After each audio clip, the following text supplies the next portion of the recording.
Struggling with Shadow Node or 9 on the normal campaign? Well, you might not be the only one there. I was chatting today with a couple of guys on the official Discord, and Jack Frost and Kaladin asked if I wouldn't be so kind as to put together a quick run through for how I was able to 3-star this node. So, we're using the 4 Isengard members, backed up by Ironhide, and we also get an additional ally in the form of the Witch King. Now, you'll have just seen there that we left the Gondor Archer alone after he'd had those multiple stacks of the poison put onto them by the Witch King, as that deals such an enormous amount of damage on turn. We could be pretty confident that that damage was going to tick over and allow us to focus on the other characters. Once we get down to the field medic, we're using that as an opportunity to build up our cooldowns, so we're just using basics until we get the second wave to drop. When that second wave comes in, our primary target is going to be the Mordor Engineer, as they've got a pretty debilitating AoE, which is going to cover us in lots of unpleasant banes. Again, still conscious to save as many abilities as we can for the next wave. We're not using the Witch King's stun, and we're not using Ironhide's buff removal on his first special. So focusing down these last few guys, trying to make sure we've got as much health as possible when we go into the next node. So again, we're using our basics here, making sure to keep hold of those special abilities, unless they've got a particularly short cooldown.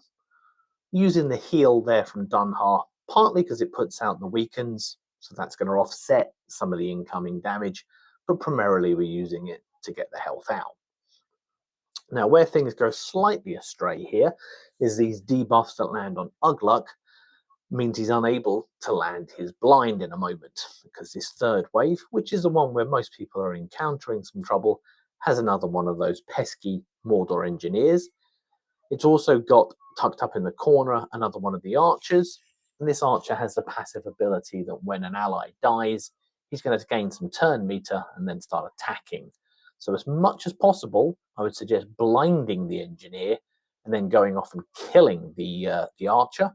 Unfortunately, as it was here, we had to just kind of muscle through. So we took out the archer after we took out the engineer.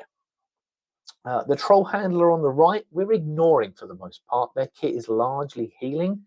So we're just going to keep focusing on that archer, using that Witch King's stun as part of that to then continue to burn him down.